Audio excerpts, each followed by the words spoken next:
사도행전 4장 말씀 저 한 절, 여러분들 한 절 이렇게 교독으로 봉독하도록 하겠습니다. 사도들이 백성에게 말할 때에 제사장들과 성전 맡은 자와 사두개인들이 이르러 백성을 가르침과 예수를 들어 죽은 자 가운데서 부활하는 도전함을 싫어하여 저희를 잡음에 날이 이미 저문 고로 이틀날까지 가두었으나 말씀을 들은 자 중에 믿는 자가 많으니 남자의 수가 약 5천이나 되었더라. 이튿날에 관원과 장로와 서기관들이 예루살렘에 모였는데 대제사장 안나스와 가야바와 요한과 알렉산더와 및 대제사장의 문종이 다 참여하여 사도들을 가운데 세우고 묻되 너희가 무슨 권세와 네 이름으로 이 일을 행하였느냐. 이에 베드로가 성령이 충만하여 가로되 백성의 관원과 장로들아, 만일 병인에게 행한 착한 일에 대하여 이 사람이 어떻게 구원을 얻었느냐고 오늘 우리에게 질문하면 너희가 모든 이스라엘 백성들은 알라. 너희가 십자가에 못 박고 하나님이 죽은 자 가운데서 살리신 나사렛 예수 그리스도의 이름으로 이 사람이 건강하게 되어 너희 앞에 섰느니라. 이 예수는 너희 건축자들이 버린 돌로서 집 모퉁이의 머릿돌이 되었느니라. 다른 이로서는 구원을 얻을 수 없나니 천하 인간의 구원을 얻을 만한 다른 이름을 우리에게 주신 일이 없음이니라 하였더라. 저희가 베드로와 요한이 기탄 없이 말함을 보고 그 본래 학문 없는 법인으로 알았다가 이상히 여기며 또 그 전에 예수와 함께 있던 줄도 알고 또 병 나은 사람이 그들과 함께 섰는 것을 보고 힐난할 말이 없는지라. 명하여 공회에서 나가라 하고 서로 의논하여 가로되 이 사람들을 어떻게 할꼬. 저희로 인하여 유명한 표적 나타난 것이 예루살렘에 사는 모든 사람에게 알려졌으니 우리도 부인할 수 없는지라. 이것이 민간에 더 퍼지지 못하게 저희를 위협하여 이후에는 이 이름으로 아무 사람에게도 말하지 말게 하자 하고 그들을 불러 경계하여 도무지 예수의 이름으로 말하지도 말고 가르치지도 말라 하니 베드로와 요한이 대답하여 가로되 하나님 앞에서 너희 말 듣는 것이 하나님 말씀 듣는 것보다 옳은가 판단하라. 우리는 보고 들은 것을 말하지 아니할 수 없다 하니 관원들이 백성을 인하여 저희를 어떻게 벌할 도리를 찾지 못하고 다시 위협하여 놓아주었으니 이는 모든 사람이 그 된 일을 보고 하나님께 영광을 돌림이러라. 이 표적으로 병 나은 사람은 40여 세나 되었더라. 사도들이 노임에 그 동료에게 가서 제사장들과 장로들의 말을 다 고하니 저희가 듣고 열심으로 하나님께 소리를 높여 가로되 대주제여 천지와 바다와 그 가운데 만유를 지은 이시오.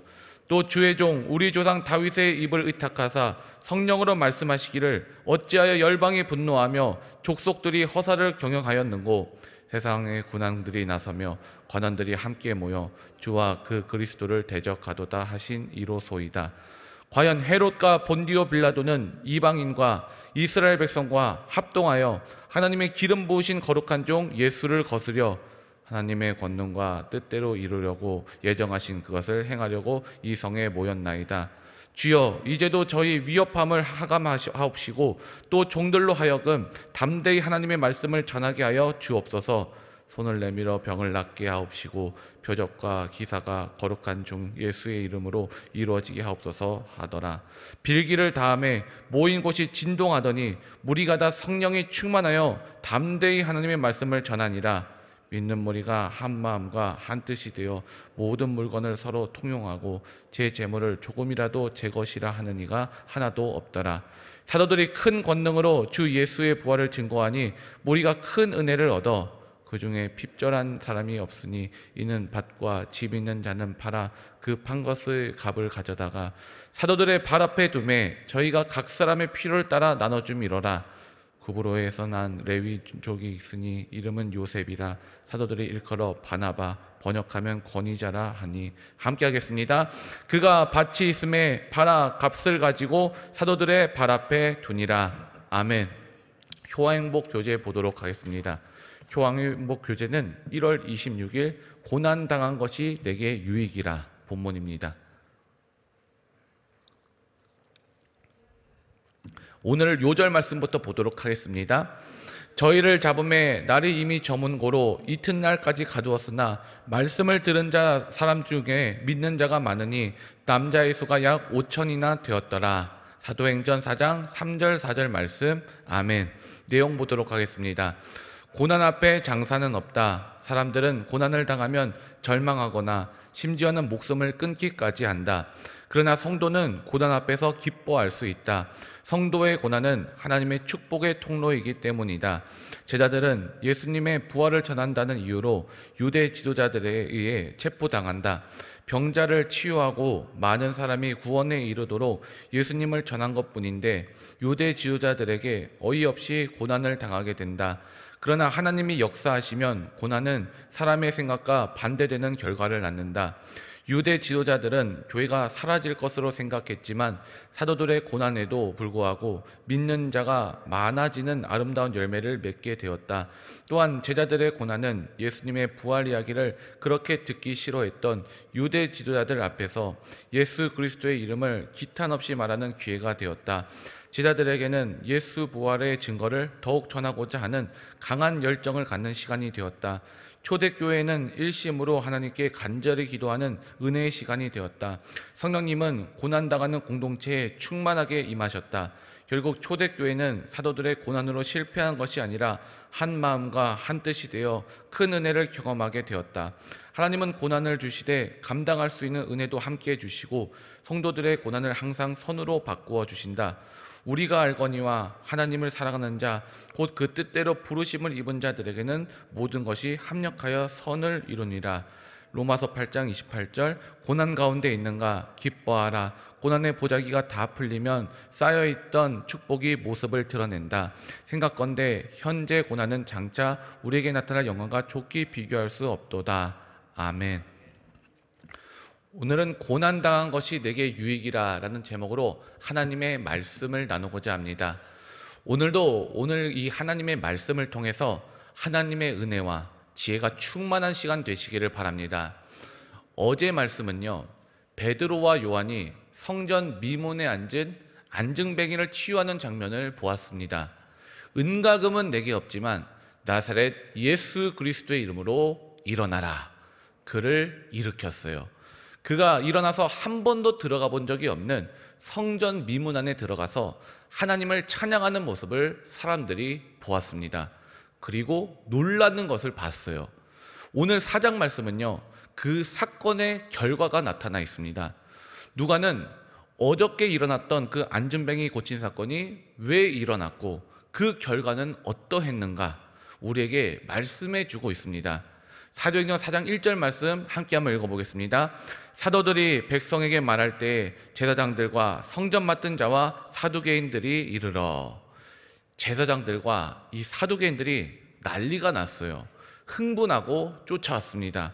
왜 이렇게 이들이 흥분하면서 반대했는가?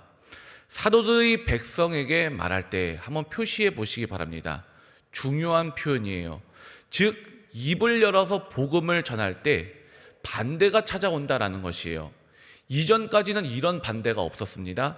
성령이 충만해서 방언하고 그럴 때 사람들은 방해하지 않았어요. 그냥 내비뒀습니다.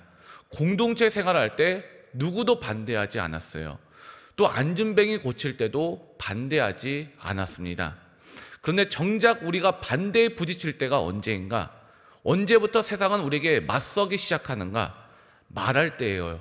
복음이 말씀될 때, 선포될 때입니다. 어떤 복음이 선포되었기에 이러한 반대가 일어나고 있는가? 바로 전장인데 사도행전 3장 11절 말씀을 제가 읽어드릴게요. 나은 사람이 베드로와 요한을 붙잡으니 모든 백성이 크게 놀라며 달려나아가 솔로몬의 행각이라 칭하는 행각에 모이거늘. 나은 사람이요, 그냥 혼자만 기뻐하다가 집에 돌아간 게 아니라 베드로와 요한을 붙잡았어요. 그리고 내가 어떤 능력으로 낫게 된 건지, 나를 낫게 한 그 이름, 나사렛 예수 그리스도의 이름에 대해서 알고 싶었던 것입니다. 그래서 붙잡은 거예요. 그 예수님 이야기 좀 해주십시오. 그런데 그때 모든 백성들이 크게 놀라며 달려나와 우리도 그 이야기를 듣고 싶습니다. 솔로몬의 행각에 몰려든 것이에요. 그 몰려든 숫자가 5,000명입니다. 남자만 5,000명 온 거면요, 엄청난 수의 사람들이 몰려든 것이에요. 모여들었을 때 뭐라고 합니까?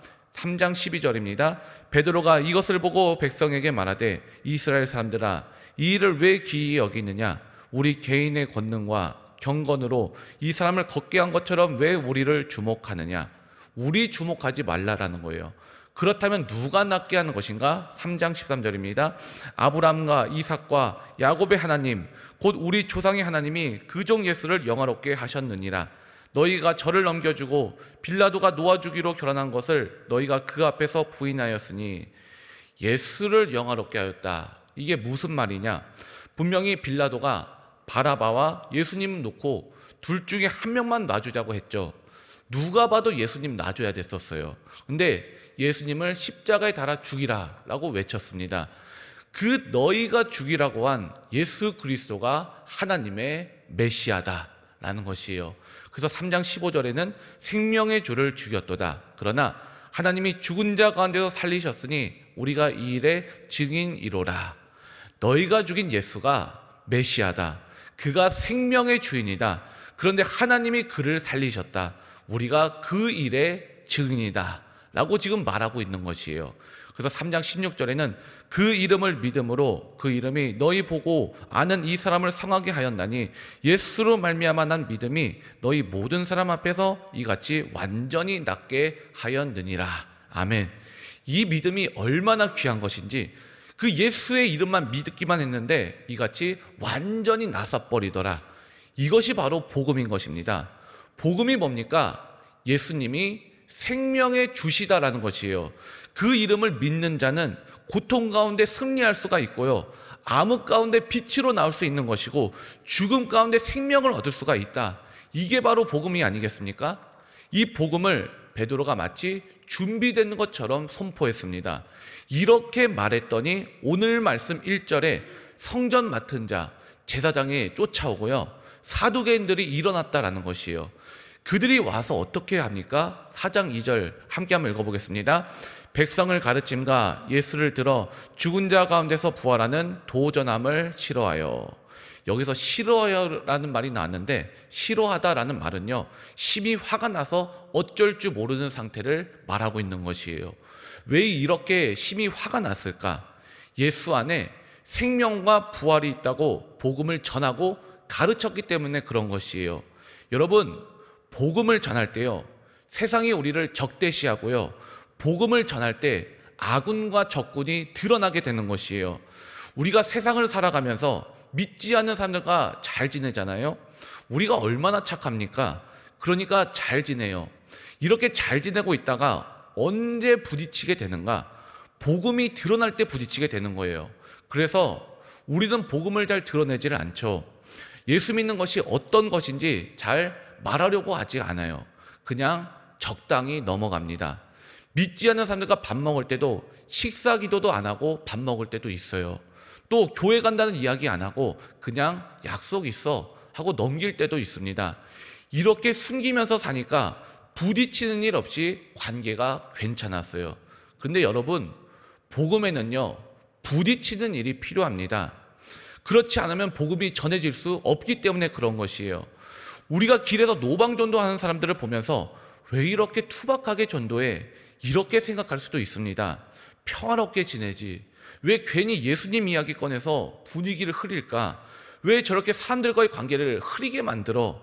그게 아니거든요. 예수 그리스도의 이름을 꺼내서 예수님이 십자가에서 당신을 위해 죽으시고 부활하셨습니다. 그 예수님 믿으면 영생을 얻습니다. 이렇게 전하는 말은요, 그 인생에 가장 거룩한 흔들림을 만드는 말입니다. 여러분, 평안히 지옥 가는 것이 좋은 일입니까? 그게 아니거든요. 베드로가 한 일이 뭡니까? 사도들이 한 일이 뭡니까? 복음을 드러낸 것이에요. 그랬더니 놀라운 흔들림이 발생하게 됩니다. 반대할 자들은 반대하기 시작했고요, 또 죽이겠다라는 자들은 죽이겠다고 흥분합니다. 하지만 거기서 성령의 역사도 일어납니다. 그게 바로 사도행전이에요. 우리는 입버릇처럼 이렇게 이야기를 하죠. 우리의 삶을 사도행전 29장으로 만들자. 백날 말하면서 그 일이 일어나지 않는 이유가 무엇입니까?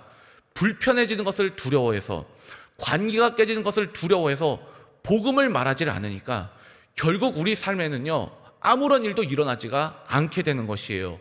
왜 말하기를 싫어하는가? 오늘 본문을 보시면요, 이 복음 전하는 것을 반대한 자들이 누군가? 바로 바리새인과 사두개인들이에요. 그 당시에 종교 지도자들이었습니다. 종교 지도자이면요, 복음이 전파되는 거 환영해야 되는 거 아닌가요? 그런데 그게 아니라 앞다투어 반대하기 시작했어요. 왜 그런가? 종교에는 복음이 없기 때문에 그런 것이에요. 이 당시 종교는 기득권이었습니다. 사두개인들은요, 당시 바리새인들과 좀 달랐어요. 바리새인들은 현실과 타협하기 싫어하고 삶이 구별된 사람들이었지만, 사두개인들은요, 현실과 타협해서 로마와 딱 달라붙어 살았던 사람들이 바로 사두개인들이었어요. 사두개인들의 중요한 사상이 무엇이냐? 부활이 없다라는 것이에요. 영생 웃기지 마. 천사 없어. 현실이 다야. 여러분, 부활이 없는데, 현세가 다인데 뭐하러 예수님 믿습니까? 또 뭐하러 하나님 믿고 뭐하러 손해보고 삽니까? 현세에서 다 얻어야죠. 그 당시 제사장 그룹이었던 사도계 후에 이 사두개인들, 이 사람들은요, 에이, 천국이 어딨어. 이 땅에서 우리가 다 누릴 거야. 이 땅에서 우리가 다 가질 거야. 그러니까 이 사람들이 예수님을 십자가에 못 박은 것이에요. 오늘날 종교를 보시기 바랍니다. 오늘날의 종교가 과연 부활을 믿는가? 과연 영생을 믿는가? 안 믿습니다. 마치 이 땅에 누리는 것이 다인 것처럼 살아요. 그러면 거기에는 복음이 없다라는 것입니다. 우리를 돌아봐야 된다라는 것이에요. 우리는 신앙생활이다, 믿음생활이다라고 말하지만 세상이 볼 때는 종교활동으로 볼 수가 있어요. 이 땅의 것만 구하니까, 마치 이 땅이 전부인 것처럼 살아가니까 우리가 매일 구하는 것은 물질과 명예와 이 땅에 당장 잘 되는 것만 구하잖아요. 그러면은 사두개인과 다를 바가 없다라는 것이에요. 우리 입으로 부활을 믿는다라고 말을 하지만 안 구하는데요. 현세의 것만 구하고 이 땅 가운데 것만 구하면 내가 복음을 반대하고 맞서는 사두개인이다라는 것이에요. 그래서 오늘 본문을 정말 잘 봐야 돼요. 로마 총독이 죽이려고 한 게 아닙니다. 종교인들이, 하나님을 안다라고 하는 사람들이 복음 전하는 사람들을 잡아 죽이려고 하는 것이에요. 과연 나는 복음의 능력을 믿고 부활을 믿고 영생을 믿고 예수의 소망 가운데 사는 사람인지, 아니면 그 예수를 말하는 자들을 불편해하고 그렇게 말하는 사람들을 공격하고 오직 이 땅의 모든 것을 다 누리려고 하는 사람인지, 여러분, 이게 분명해야 되거든요. 3절과 4절 함께 한번 읽어보겠습니다. 저희를 잡음에 날이 이미 저문 고로 이튿날까지 가두었으나 말씀을 들은 자 사람 중에 믿는 자가 많으니 남자의 수가 약 5천이나 되었더라. 복음을 전한 베드로와 요한은 잡혔습니다. 그때 감옥 밖에서 어떤 일이 벌어지고 있는가? 말씀을 들은 자 중에서 믿는 자가 많아졌더라. 아멘. 말씀을 전한 자는 이 감옥에 갇혔어도 말씀에는 능력이 있어요. 혼과 영과 관절과 골수를 찔러 쪼개는 그러한 능력이 있습니다. 그래서 사람 안에 들어가서 변화를 일으키게 된 것이에요. 이게 바로 복음의 역사다라는 것이에요. 복음을 전하는 우리는 곤란을 당할 수 있어요. 복음을 전하면요, 관계가 서먹서먹해지고요, 관계가 불편해질 수가 있어요. 그것 때문에 내가 손해볼 수도 있습니다. 그런데 하나님 말씀은요, 그 사람 안에서 역동적으로 역사하기 시작합니다. 그 말씀이 영혼을 변화시키기 시작하는 거예요. 선택하셔야만 됩니다. 내가 복음 전하지 않고 그냥 괜찮은 사람으로 편한 관계로 우리가 영원히 살 것인가, 아니면 관계가 불편해지더라도 복음을 전해서 복음의 능력으로 영혼을 건질 것인가, 이거 결정하셔야만 됩니다. 여러분, 여기서 남자가 5천 명이 믿었다라고 했어요. 5천 명이 믿었다라는데 이게 중요합니다. 누가가 이거 기록할 때 의도가 있어요. 남자만 5천 명 할 때 떠오르는 사건 없으십니까? 누가복음 9장 14절의 말씀을 제가 읽어드릴게요. 이는 남자가 한 5천 명 되밀어라. 제자들에게 이르시되 때를 지어 한 50명씩 앉히라 하시니. 이게 언제입니까? 오병이어 사건 때 아니겠습니까? 오병이어 사건을 마태, 마가, 누가, 요한이 똑같이 기록하고 있습니다. 왜 그런가? 예수 그리스도라고 하면요, 오병이어가 가장 대표적인 사건이기 때문에 그런 것이에요. 마태, 마가, 누가, 요한이 똑같이 기록한 사건은요, 십자가와 부활 외에는 이 오병이어 사건 이거 하나밖에 없습니다. 오병이어 때 떡과 고기를 먹은 사람이 몇 명이냐? 남자만 5천 명이다라는 것이에요. 예수님은요, 우리를 영적으로나 육적으로나 먹이시고 살리시고 하나님께로 인도하시는 메시아다라는 것이 온 천하에 알려진 사건이 바로 오병이어 사건이에요. 그때 그 사람의 수만 남자만 5천 명이다, 이렇게 기록하고 있습니다. 바로 오늘 베드로와 요한이 복음을 전했을 때 그 복음을 듣고 말씀의 변화를 받아서 믿는 사람이 남자만 5천 명이다라는 것이에요. 이것이 뭘 상징하는가? 우리가 복음을 증거하는 것은 이 복음을 통해서 누가 드러나는 것입니까? 바로 예수 그리스도가 드러나는 것이다 라는 것이에요. 복음 전하는 거 아직도 불편하십니까? 말하지 않으면 듣는 사람이 없고요, 듣지 못하면은 믿음이 시작될 수가 없는 것이에요. 오늘 아침에 이 말씀을 우리에게 주신 이유가 무엇인가? 우리도 전해야 된다라는 것이에요. 나 하나 하나님께 사랑받고 나 하나 교회 잘 다니면 되겠지, 그게 아니에요. 전해야 되고 말해야 된다라는 것이에요. 전하게 하시고 말하게 하시는 예수님을 믿으시기를 바랍니다. 그럴 때 우리의 부족함을 뛰어넘어 성령님께서 역사하셔서 말씀을 듣는 자마다 변화시키시고 오병이어의 역사가 우리 삶 가운데 충만하게 재현되는 일이 일어날 줄로 믿습니다. 이것이 사도행전을 우리에게 주신 이유예요. 예수 그리스도의 십자가의 은혜와 부활의 능력을 믿고 성령님과 함께 사도행전을 계속 써내려가는 우리가 되기를 주의 이름으로 축원드립니다. 다 함께 기도하겠습니다. 하나님, 우리에게 예수 그리스도의 복음을 주시니 감사합니다. 십자가의 은혜와 부활의 영광을 믿게 하시니 감사합니다. 십자가 부활의 능력이 우리의 능력이 되게 하시고 십자가 부활의 영광이 우리 삶 가운데 비추기를 원합니다. 그래서 우리가 주의 복음을 들고 거침없고 담대하게 전하며 살게 하시고 주님께서 우리와 함께 계시니 많은 실명들 가운데 복음이 들어가 30배, 60배, 100배의 결실을 맺도록 성령님 주관하여 주시옵소서. 예수님의 이름으로 감사하며 기도드립니다. 아멘.